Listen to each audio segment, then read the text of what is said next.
नमस्कार दोस्तों, मैं अरुणचंद पांथरी सुमन संदेश से। आशा है आप सब लोग ठीक होंगे, प्रसन्न होंगे। आजकल कोविड-19 की वजह से आप सब लोग अपने घरों में लॉकडाउन की स्थिति में हैं। इस तरह की परिस्थिति शायद आपने अपने जीवन काल में न तो पहले कभी देखी होगी और आशा करता हूं कि आगे भी इस तरह की परिस्थिति कभी देखने को मिलेगी। अचानक लॉकडाउन की स्थिति में आ जाना और घर से बाहर निकलकर किसी व्यक्ति के संपर्क में आने पर इस बीमारी का फैलना, यह सोच वाकई एक मानसिक परेशानी का कारण बन सकती है।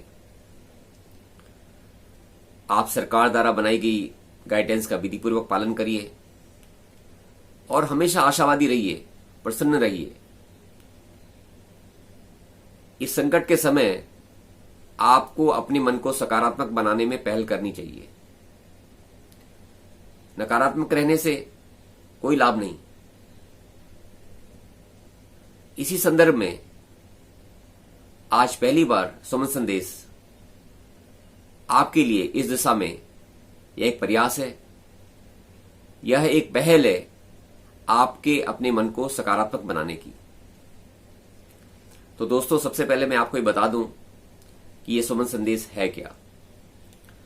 सुमन संदेश, सुमन का अर्थ है आपका अपना मन, योर ओन माइंड, और मानसिक स्वास्थ्य से संबंधित जानकारी, प्रेरणादायक, प्रेरक, उत्साहवर्धक, रोचक किस्से, कहानी, लघु कथाओं को संदेशों के माध्यम से लाकर आपके लिए आपके मन को तनाव मुक्त रखने का प्रयास करेंगे।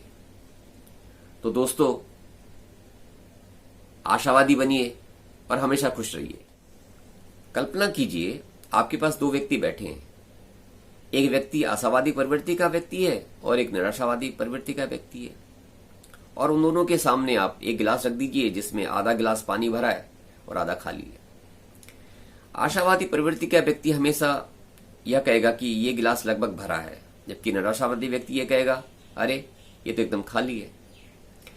आशावादी व्यक्ति और निराशावादी व्यक्ति में यही मूल अंतर है कि आशावादी व्यक्ति अपने उजले पक्ष को ध्यान में रखकर प्रतिक्रिया देता है, जबकि निराशावादी व्यक्ति हमेशा अपने अंधेरे पक्ष को ध्यान में रखकर प्रतिक्रिया देता है।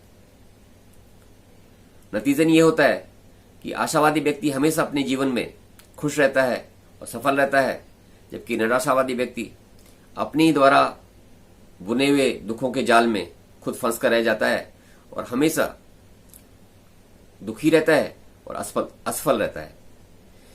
वस्तु स्थिति यह है कि प्रत्येक व्यक्ति के जीवन में सुख और दुख का मिश्रण होता है।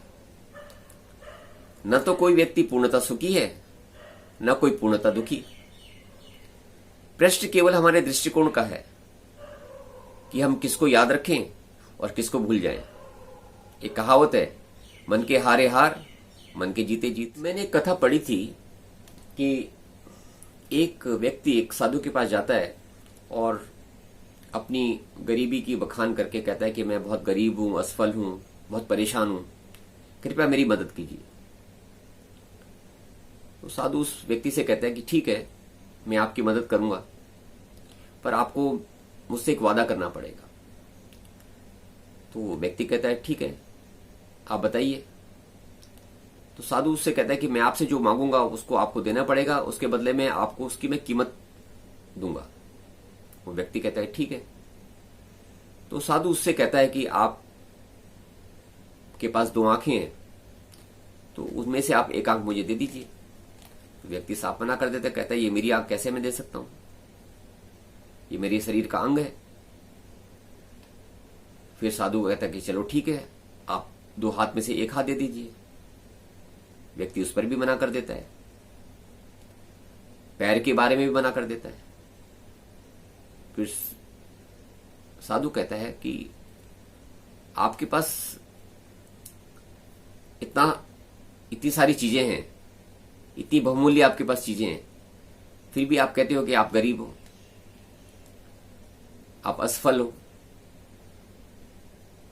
आप इन सब का इस्तेमाल क्यों नहीं करते हो? ये आपकी बहुत बड़ी संपदा है, ये आपका बहुत बड़ा धन है। आप इसका इस्तेमाल करिए। तो दोस्तों, ये प्रकृति का दिया हुआ शरीर और ईश्वर की दी हुई बुद्धि, ये एक बहुत बड़ा वरदान है। बात सिर्फ केवल हमारे आत्मविश्वास की है। हमारे इस आत्मविश्वास में मनुष्य द्वारा चांद तक पहुंचना, समुद्री गहराइयों को नापना, इसी आत्मविश्वास से आदमी घने जंगलों में, वीरान रेगिस्तानों में विचरण कर सकता है। तो दोस्तों, आप अपना आत्मविश्वास बनाए रखिए और खुश रहिए। ये संदेश आपको कैसा लगा, आप अपनी प्रतिक्रिया कमेंट बॉक्स में जाकर जरूर दीजिएगा।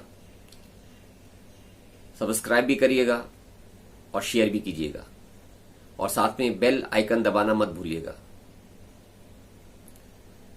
तो आपको अगले संदेश तक के लिए नमस्कार।